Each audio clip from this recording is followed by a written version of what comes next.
कोडरमा जिले के कर्मा में बन रहे करीब 325 करोड़ की लागत वाली कर्मा मेडिकल कॉलेज में एक बार फिर विवाद गहरा गया है। मेडिकल कॉलेज का निर्माण कार्य सिंप्लेक्स इंफ्रास्ट्रक्चर लिमिटेड करा रही है। कंपनी पर पहले भी धीमी गति से कार्य कराने का आरोप लगता रहा है। अब सिंप्लेक्स इंफ्रास्ट्रक्चर लिमिटेड के अंतर्गत कार्य करने वाली मटेरियल संवेदक इंफ्रास्ट्रक्चर संवेदक ने बकाया राशि को लेकर सोमवार को सिंप्लेक्स इंफ्रास्ट्रक्चर लिमिटेड के साइट कार्यालय में ताला जड़ दिया।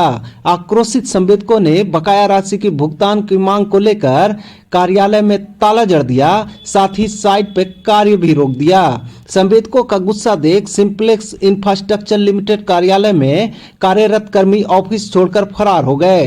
इधर झारखंड स्टेट बिल्डिंग निगम के कार्यपालक अभियंता अमित कुमार साइट पहुंचे और संवेदकों का पक्ष जाना। बता दें कि सिंप्लेक्स इंफ्रा लिमिटेड कंपनी के स्थानीय स्तर के संवेदकों को मटेरियल और बिल्डिंग में मेडिकल कॉलेज निर्माण कार्य की जिम्मेवारी दी गई थी, लेकिन संवेदकों ने आरोप लगाया है कि स्थानीय संवेदकों से मटेरियल और काम कराने के बाद भुगतान में लेट लतीफी कर रही है, जिससे स्थानीय संवेदकों को भारी नुकसान झेलना पड़ रहा है। सिंप्लेक्स कंपनी का काम किए थे। सिंप्लेक्स कंपनी बाहरी है, हम लोग लोकल लोग काम किए, हम लोग से काम करा लिया है और जब कंपनी को सरकार से भुगतान मिला है वो 60% अपने रख के 40% पेमेंट किया। हम लोग के पास जो हम लोग सामान लिए हैं वो हम लोग को परेशान कर रहे हैं। कंपनी पेमेंट करने के मूड में नहीं कर रहे थे। जैसे 100 रुपया का बिल बना है तो 40 रुपया दिया है, 60 रुपया अपने पास रख लिया। कंपनी में 12-13 आदमी है बिल्डिंग कंस्ट्रक्शन का, हम लोग काम किए हैं, उसका बिल मिला है, गवर्नमेंट का बिल वो अपने दूसरा जगह भेज दिया। कंपनी बेईमानी पर उतर आई है, लोकल लोगों को ठग रही है। काम बंद कराएंगे कंपनी का, जब तक हम लोग का भुगतान नहीं होगा तब तक कंपनी का काम नहीं होने देंगे। काम रोकने के लिए ऑफिस में तालाबंदी किए हैं, प्लांट में तालाबंदी हुआ है, गोडाउन में तालाबंदी हुआ है। लोग पिछले 1 साल से लगभग काम कर रहे हैं यहाँ। कंपनी को भुगतान होने के बाद भी, गवर्नमेंट से भुगतान प्राप्त करने के बाद भी हम लोगों को भुगतान नहीं कर रही है कंपनी। हम लोग जो सप्लायर से मटेरियल लिए हैं, लेबर से काम कराए हैं, उनको भी भुगतान करना है हमको, वो हमको परेशान कर रहे हैं। हमको सामने से भुगतान नहीं आ रहा है तो हम कहाँ से भुगतान करेंगे। मतलब डायरेक्ट ही उन्होंने हमको काम दिया कि ये काम आप इतना करके ले लो। सब रेट फिक्स हुआ लेबर के साथ कि ये रेट में ये काम करेंगे। रेट फिक्स होने के बाद जो बिल बनता है उसका 40% पेमेंट करते हैं, 60% अपने पास रखते हैं, तो कैसे काम होगा।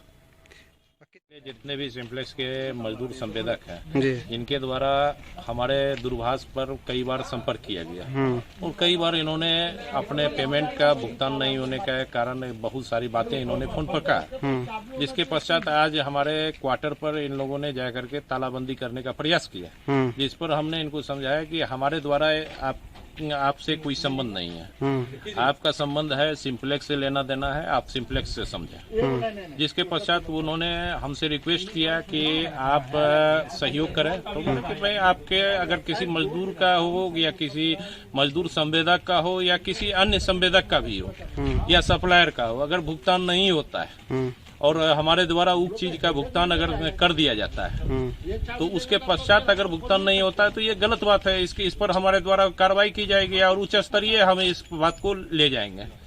इस बात को हम अपने प्रबंध निदेशक को भी देंगे और माननीय स्वास्थ्य मंत्री के पास भी रखेंगे और माननीय श्रम मंत्री को भी देंगे, क्योंकि इन्होंने जो आवेदन दिया है हमारे पास उसमें इन्होंने प्रतिलिपि श्रम मंत्री एवं स्वास्थ्य मंत्री को भी दिया है और साथ ही उपायुक्त महोदय को भी अवगत कराएंगे। उपायुक्त महोदय के माध्यम से ही हम ऊंचे स्तर पर जाएंगे। सरकार के द्वारा इधर 3.5 करोड़ की लमसम हमारे द्वारा भुगतान कर दिया गया है सरकार के द्वारा किए गए कार्यों का, जिसमें इन सब के विभिन्न संवेदकों का, मजदूर संवेदकों का, विभिन्न सप्लायरों का भुगतान था, जिसमें इन्होंने सारे संवेदक सारे मजदूर का भुगतान नहीं किया। किसी को 3 महीने, किसी को 2 महीने, किसी का 40% भुगतान किया, जिसके कारण आज ये विद्रोह जो ये लोग किए हैं उसका कारण ये है।